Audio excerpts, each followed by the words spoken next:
রাজনৈতিক বিশেষজ্ঞদের মতে পঞ্চায়েত ভোটই নাকি বলে দেয় বিধানসভায় কি হতে চলেছে।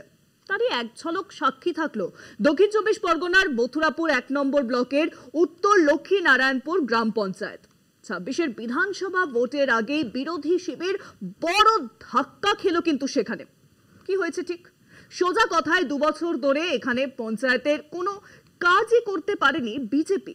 পঞ্চায়েতের ঝক্কি সামলাতে না পেরে ইস্তফা দিয়েছেন বিজেপির পঞ্চায়েত প্রধান এবং উপপ্রধান।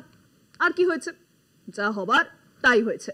লক্ষ্মীনারায়ণপুরে ফের পঞ্চায়েত বোর্ড দখল করেছে তৃণমূল কংগ্রেস। 26-এ বিধানসভা ভোটের আগে বিরোধী শিবিরে বড় ধাক্কা। বাংলা জয়ের স্বপ্ন দেখলেও পঞ্চায়েত সামলাতে ব্যর্থ বিরোধী শিবির। পরিষেবা দিতে না পেরে পঞ্চায়েত ছেড়ে পালালেন প্রধান ও উপপ্রধান।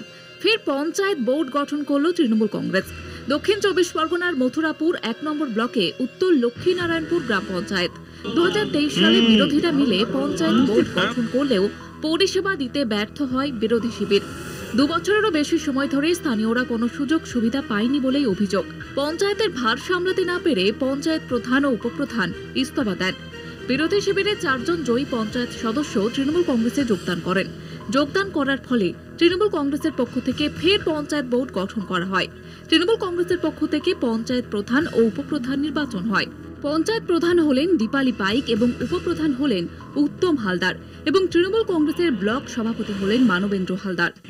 আজকের এই উপপ্রধান গঠনের ক্ষেত্রে দল আমাকে যে দায়িত্ব দিয়েছে, আমি আশা করি যতদিন বাঁচব আমি দলের প্রতি শেষ যতটুকু আমার ক্ষমতা আছে আমি দলের প্রতি আমি কাজ করে যাব। আমাদের যে মেম্বারগুলো জয়েন করি তাদেরকে সঙ্গে দিয়ে আমরা বোর্ডটা করেছি। আমরা এলাকায় ভালোভাবে কাজ করতে চাই, এলাকা যাতে সুন্দরভাবে সাজাতে পারি, সেই জন্য আমাদের এই বোর্ডটা তৈরি হয়েছে। 26-এর বিধানসভা ভোটের আগে বিরোধী শিবিরে ভাঙন। পঞ্চায়েতেও নিজেদের ক্ষমতা ধরে রাখতে ব্যর্থ হচ্ছেন তারা। নির্বাচনের আগে ক্রমশ সমালোচনার মুখে পড়ছে বিরোধী শিবির। মথুরাপুর থেকে মানস প্রধানের রিপোর্ট, কলকাতা টিভি।